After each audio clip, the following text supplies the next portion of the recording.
Welcome to One for the Road, Dighton Rock, by Tales, Trails, and Taverns. Last Saturday, I decided to take a ride and spend some time in the Bridgewater Triangle and visit some of the places that I heard of, but never visited myself. Of course, I've been to the Assonet Ledge, the Pet Cemetery, Copacut Road, that I used to visit long before I knew there was anything paranormal about the area. Annawan's Rock is another one I visited basically by accident when I was driving through Rehoboth for work.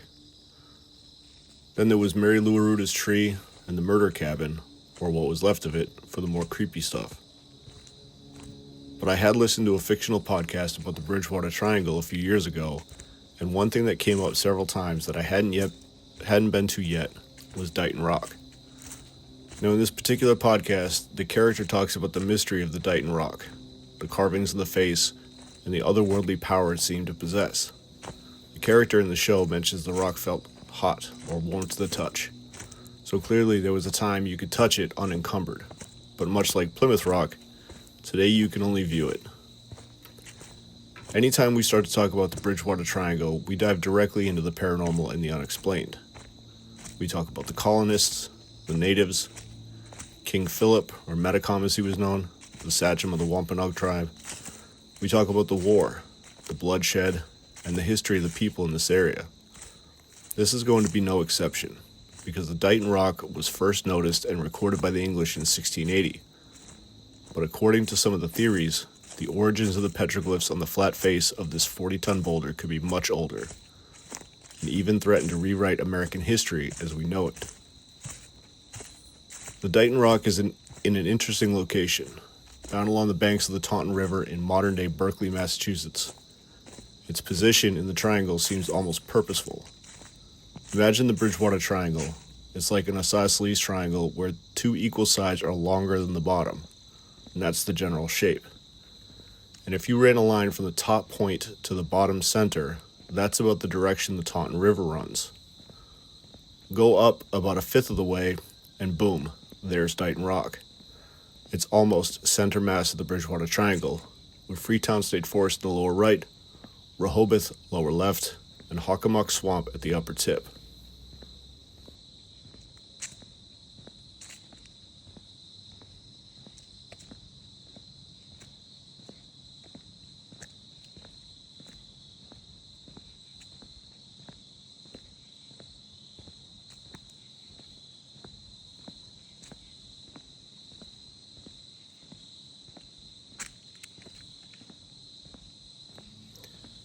Now I noticed while looking at this geography that Hockomock Swamp's 16,950 acres is a major part of the Taunton River watershed, which is the second largest watershed in Massachusetts at over 500 square miles, second only to the Connecticut River watershed in Mass at over 1,400 square miles.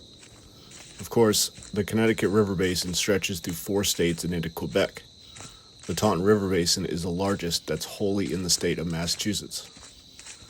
So, what we have already is a swamp steeped in lore that's name means where the spirits dwell in Algonquin, whose waters run into this beautiful river where we find an ancient sandstone boulder with markings that predate recorded history, and at the time can only be seen for roughly 4 hours per day during low tide in the warmer months.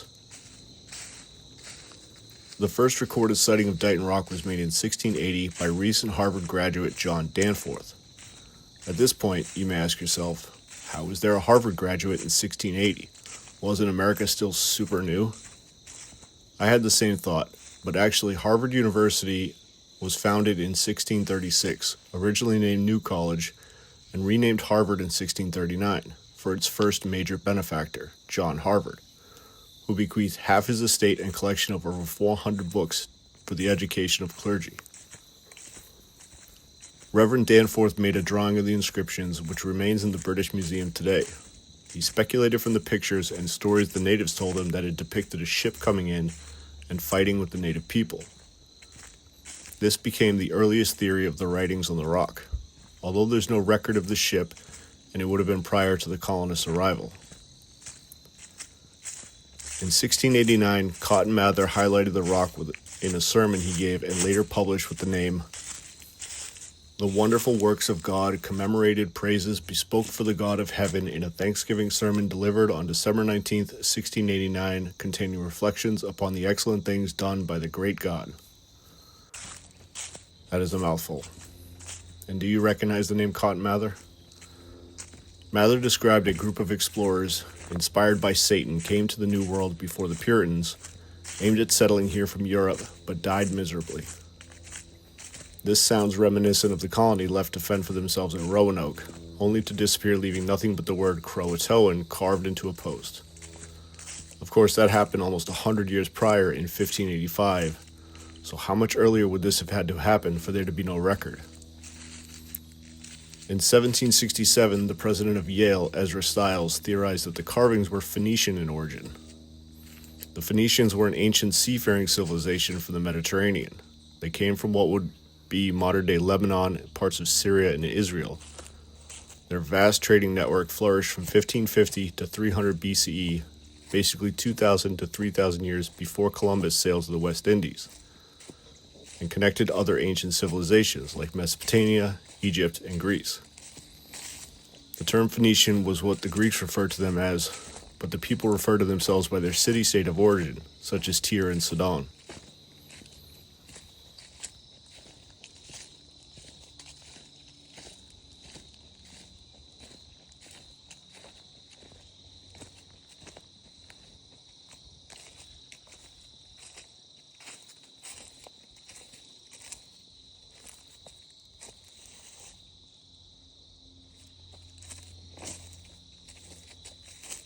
The theory is that some of these worthy seafarers managed to make their way to North America, possibly looking for a new trade venture, and left the writings as a calling card. As some of the petroglyphs look similar to Hebrew, these markings, along with other findings as far south as Brazil, and the writings in Ptolemy's geography suggest an ancient knowledge of the New World, long before the colonists arrived. In 1789, George Washington surmised while touring New England that the markings were indigenous, as they looked to him to be similar to other native carvings he had seen in Virginia. In 1837, Danish writer Charles Christian Raft published his Antiquities Americanae. In the text were 40 or so pages dedicated to Dighton Rock, arguing that the writing was Norse in origin. Through worn and broken text, he claimed an inscription read, "Tharfin and his 151 companions took possession of this land." This certainly falls in line with the native stories about a hostile ship coming from a far-off land.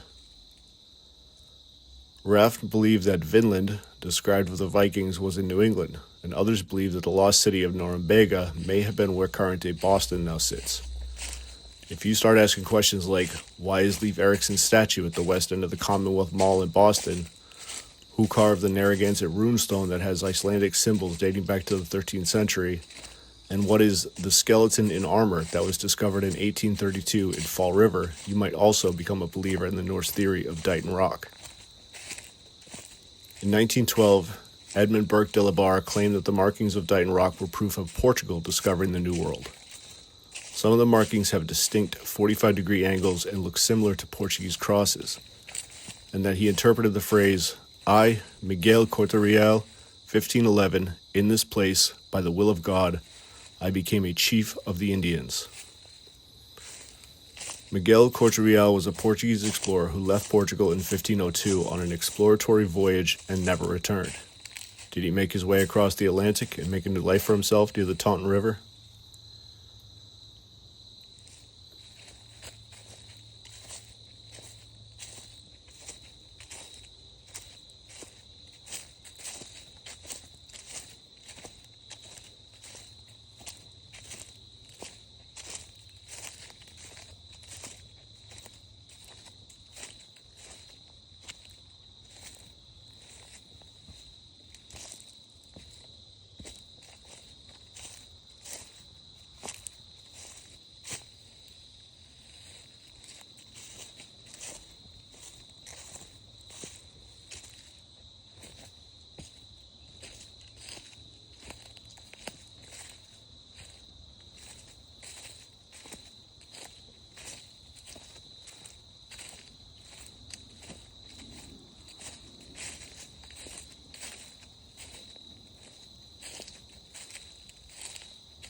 1963, a preservation group removed the rock from its resting place, getting it out of the water and raised it up on the bank. Today, the ancient boulder is secured in a small museum open to the public at Dighton Rock State Park. As you walk in the history of the rock, and all the major theories can be found in the first room. Take the time to read them in order to understand the history surrounding the stone. In the second room is Dighton Rock, sitting in the same orientation it always has been, protected by a plexiglass case. You can walk all the way around it and view the inscriptions on its face. Once done there, you can explore Dighton Rock State Park's 85 acres along the Taunton River. You'll find picnic areas in the bank and trails that lead by stone walls, foundations, and even an old cemetery tucked away in one corner of the park.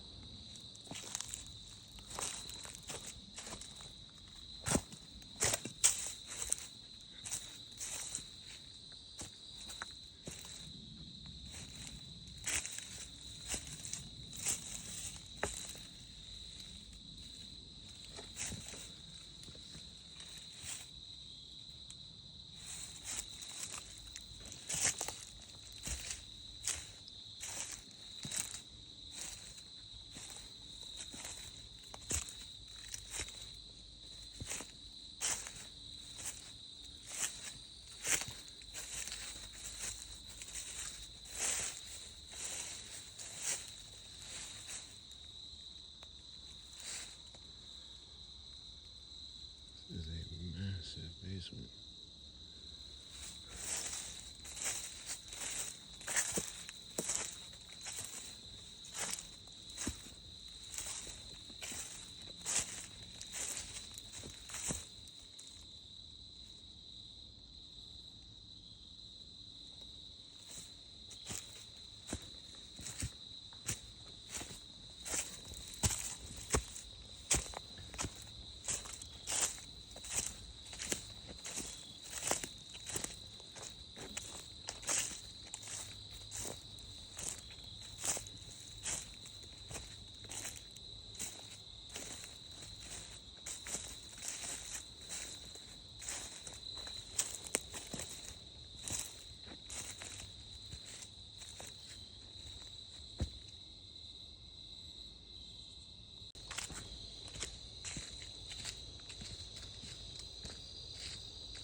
Thank you for listening. If you'd like to learn more about this or other places odd and interesting in New England and beyond, check out www.talestrailsandtaverns.com or take a listen to the podcast. Tales, Trails, and Taverns, everywhere you get your podcasts.